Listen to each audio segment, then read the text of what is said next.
Hello प्यारे बच्चों, मेरी कक्षा में आप सभी का स्वागत है। और ये है कक्षा 3 हिंदी व्याकरण का पाठ 4 नाम की जगह यानी कि सर्वनाम। तो नाम की जगह जिन शब्दों का हम इस्तेमाल करते हैं उसे हम सर्वनाम कहते हैं। इंग्लिश में हम उन्हें प्रोनाउन कहते हैं। तो यहाँ आप एक पिक्चर देख रहे हैं, ठीक है। यहाँ पे क्या हो रहा है, एक बच्चे का बर्थडे मन रहा है। आज मयंक का जन्मदिन है, मयंक बहुत खुश है, ठीक है। तो ये मयंक है और आज मयंक का बर्थडे है, जन्मदिन है। मयंक को बहुत से उपहार मिले। यहाँ बार बार मयंक शब्द अच्छा नहीं लग रहा है। तो जैसे ये सारे वाक्य हैं और इन सभी वाक्यों में बार बार मयंक का प्रयोग हुआ है, तो ये अच्छा नहीं लग रहा है ना। तो कितना अच्छा होता यदि हम कहते आज मयंक का जन्मदिन है, वह बहुत खुश है, उसे बहुत से उपहार मिले हैं। तो हमने क्या किया, अब हमने मयंक की जगह पे वह उसे शब्दों का प्रयोग किया। आपने देखा बात वही है, लेकिन बार बार मयंक शब्द का प्रयोग ना करके उसकी जगह वह और उसे शब्दों का प्रयोग करें तो वाक्य सुंदर लगता है। इस प्रकार संज्ञा के स्थान पर जिन शब्दों का प्रयोग किया जाता है उन्हें सर्वनाम कहते हैं, ठीक है। तो सर्वनाम किसे कहते हैं, जिन शब्दों का प्रयोग संज्ञा के स्थान पे किया जाता है। हम जिन सर्वनाम शब्दों का प्रयोग अपनी भाषा में करते हैं वे इस प्रकार हैं। तो जिन चीज़ों के लिए हम सर्वनाम शब्दों का प्रयोग करते हैं उनके बारे में यहाँ पे लिखा हुआ है। जैसे हम अपने लिए किन सर्वनाम शब्दों का प्रयोग करते हैं, मैं, मेरा, मेरी, मेरे, हम, हमें, हमारा, हमारी, अपना, अपने, हमने, हमसे, हम में, मुझे, मुझको, हमको। इसी तरह हम जिससे बात कर रहे हैं यानी कि अपने सामने वाले से हम क्या कहते हैं, तुम, तुम्हें, तुम्हारा, तुम्हारे, आप, आपका, आपको, आपने। अब है जिसके बारे में बात हो, जिसके बारे में हम बात कर रहे होते हैं उसे हम कहते हैं वह, वे, ये, यह, ये, इसका, उनका, उसका, इन्हें, उन्हें, इन्होंने, जिसने, उसने। नाम शब्दों की तरह सर्वनाम शब्दों के भी बहुवचन होते हैं, ठीक है। तो जैसे नाम शब्द होते हैं, संज्ञा शब्द होते हैं, उनके बहुवचन होते हैं, इसी तरह सर्वनाम शब्दों के भी बहुवचन होते हैं। जैसे एक वचन क्या है, मैं, लेकिन जब हम कई लोग होते हैं तो हम कहते हैं हम। मुझे, अगर मुझे कह रहे हैं तो कहेंगे हमें, मेरा का हमारा, इसे का इन्हें, उसे को उन्हें, उसने को उन्होंने। तुम के लिए क्या कहेंगे, तुम सब या तुम लोग, आपको आप सब या आप लोग, यह को ये, वह को वे, इसका का इनका, उसका को उनका। अब हमने इस पाठ में क्या पढ़ा और क्या जाना। ऐसे शब्द जिनका प्रयोग संज्ञा के स्थान पर किया जाता है वे सर्वनाम कहलाते हैं। सर्वनाम शब्द कई प्रकार के हैं, जैसे मैं, मेरा, तुम, तुम्हारा, वह, वे, आप, आपका आदि। अब इनके अलावा भी हमने बहुत सारे सर्वनाम शब्द पढ़े हैं। सर्वनाम शब्दों के भी बहुवचन होते हैं, हमें ये भी पता चल गया है। तो अब हम इसका अभ्यास देख लेते हैं। सबसे पहले यहाँ पे दिया गया है बोलिए, आपको सिर्फ बोल के इनका उत्तर देना है। पहला है संज्ञा के स्थान पर जिन शब्दों का प्रयोग किया जाता है उन्हें क्या कहते हैं। तो इसका उत्तर होगा संज्ञा के स्थान पर जिन शब्दों का प्रयोग किया जाता है उन्हें सर्वनाम कहते हैं। दूसरा है अपने दोस्त के लिए आप किन किन सर्वनाम शब्दों का प्रयोग कर सकते हैं।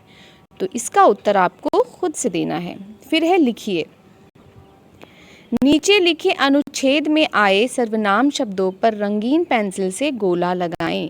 अब ये हमें एक यहाँ पे अनुच्छेद दिया गया है, इसमें जो भी सर्वनाम शब्द हैं उस पे इस तरह से गोला लगाना है।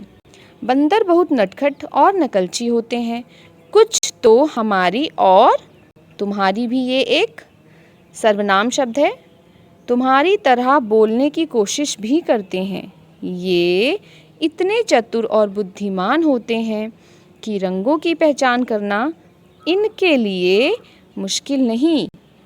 इनमें से कुछ हमसे काफ़ी मिलते जुलते भी होते हैं।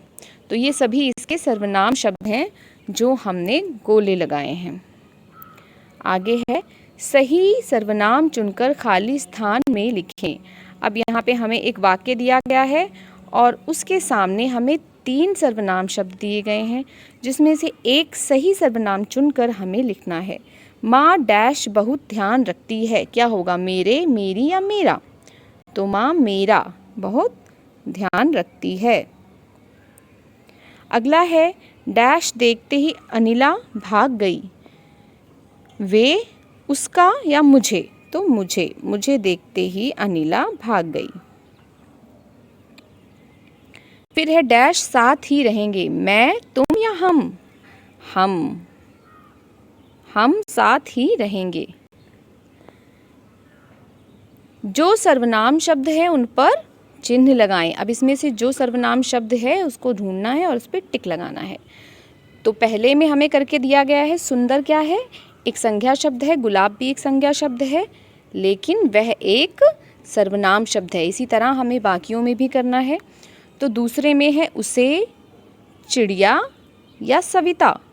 तो उसे एक सर्वनाम शब्द है जो हम किसी के नाम के स्थान पे प्रयोग करते हैं। ऐसे ही तीसरे में है, पिताजी, तुम या प्यार? तो इसमें सर्वनाम शब्द है तुम। चौथे में, बैठो, देश, आप? इसमें सर्वनाम शब्द है आप।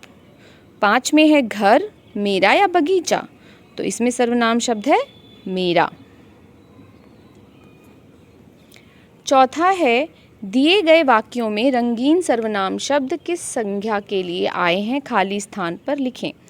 अब यहाँ पे हमें 2 वाक्य एक साथ दिए गए हैं, जैसे कि फूलों पर तितलियाँ मंडरा रही हैं, ये बहुत सुंदर हैं। तो हमें बताना है कि जो दूसरे वाक्य में ये रंगीन शब्द है, यानी कि रंगीन सर्वनाम शब्द है, ये किस संज्ञा के लिए लगा है। तो फूलों पर कौन मंडरा रहा है? तितलियाँ मंडरा रही हैं। और कौन सुंदर है? तितलियाँ ही सुंदर हैं, तो इसलिए तितलियाँ हैं। तितलियाँ यानी कि हमें संज्ञा शब्द को यहाँ पे लिखना है जिसके लिए सर्वनाम का प्रयोग हुआ है। तो अगला हम देखते हैं, एक तोता डाल पर बैठा है, वह फल खा रहा है। तो वह यहाँ पे किसके लिए लगा है? तोता के लिए। तो हम यहाँ पे लिखेंगे तोता।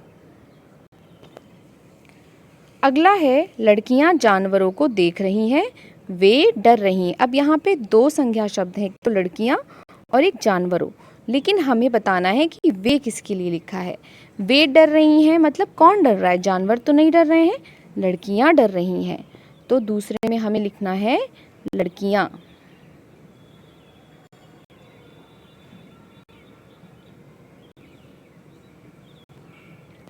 चौथा है, मालिन फूलों की माला बना रही है, वह गीत गा रही है। तो कौन गीत गा रहा है? मालिन।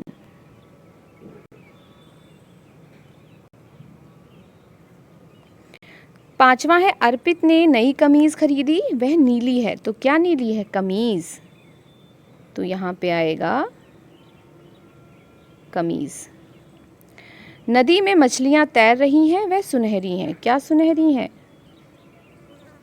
मछलियां।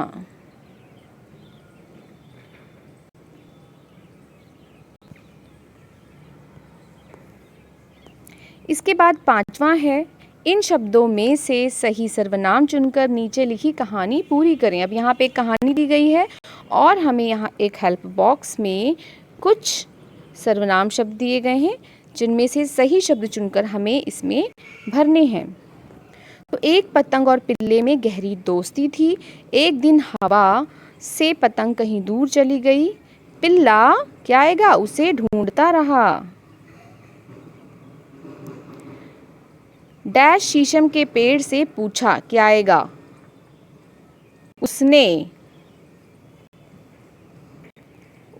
शीशम के पेड़ से पूछा, पर उसका कहीं पता ना चला।